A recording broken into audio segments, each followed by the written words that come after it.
شروع اللہ کا نام لے کر جو بڑا مہربان نہایت رحم والا ہے۔ اے پیغمبر صلی اللہ علیہ وآلہ وسلم، مسلمانوں سے کہہ دو کہ جب اپنی بیویوں کو طلاق دینے لگو تو ان کی عدت کو پیش نظر رکھ کر طلاق دو اور عدت کا شمار رکھو، اور اللہ سے جو تمہارا پروردگار ہے ڈرو۔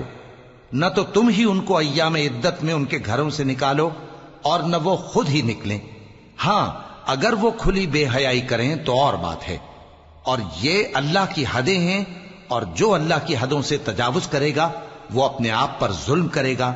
اے طلاق دینے والے، تجھے کیا معلوم شاید اللہ اس کے بعد رجعت کی کوئی سبیل پیدا کر دے۔ پھر جب وہ اپنی میعاد یعنی عدت ختم ہونے کے قریب پہنچ جائیں تو یا تو ان کو اچھی طرح سے زوجیت میں رہنے دو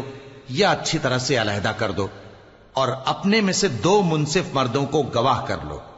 اور اے گواہو اللہ کے لیے درست گواہی دینا۔ ان باتوں سے اس شخص کو نصیحت کی جاتی ہے جو اللہ پر اور روز آخرت پر ایمان رکھتا ہے، اور جو کوئی اللہ سے ڈرے گا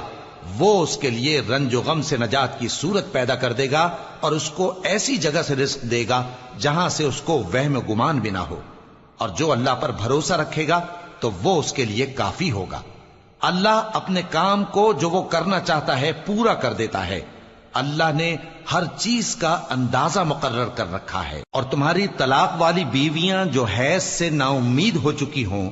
اگر تم کو ان کی عدت کے بارے میں شبہ ہو تو ان کی عدت 3 مہینے ہے،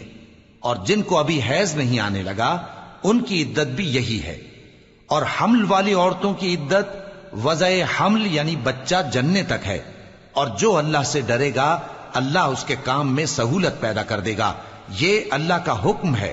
جو اس نے تم پر نازل کیا ہے، اور جو اللہ سے ڈرے گا وہ اس سے اس کے گناہ دور کر دے گا اور اسے اجر عظیم بخشے گا۔ طلاق والی عورتوں کو ایام عدت میں اپنی حیثیت کے مطابق وہیں رکھو جہاں خود رہتے ہو،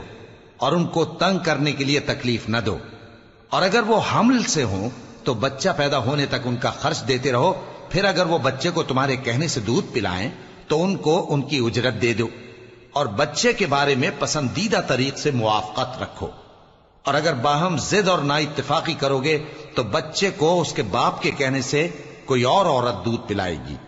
صاحب وسعت کو اپنی وسعت کے مطابق خرچ کرنا چاہیے، اور جس کے رزق میں تنگی ہو جتنا اللہ نے اس کو دیا ہے وہ اس کے موافق خرچ کرے۔ اللہ کسی کو زیر بار نہیں کرتا مگر اسی کے لحاظ سے جتنا اس کو دیا ہے، اور اللہ ان قریب تنگی کے بعد آسانی کر دے گا۔ اور بہت سی بستیوں کے رہنے والوں نے اپنے پروردگار اور اس کے پیغمبروں کے احکام سے سرکشی کی تو ہم نے ان کو سخت حساب میں پکڑ لیا، اور ان پر ایسا عذاب نازل کیا جو نہ دیکھا تھا نہ سنا، سو انہوں نے اپنے کاموں کی سزا کا مزہ چکھ لیا، اور ان کا انجام نقصان ہی تو تھا۔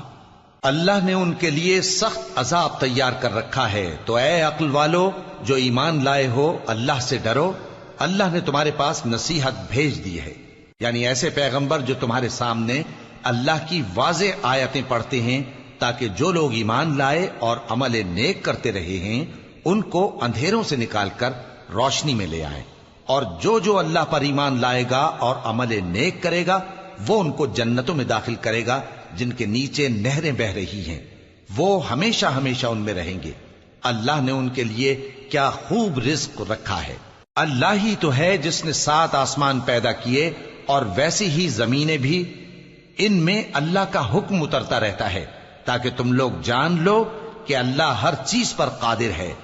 اور یہ کہ اللہ اپنے علم سے ہر چیز کا احاطہ کیے ہوئے ہے۔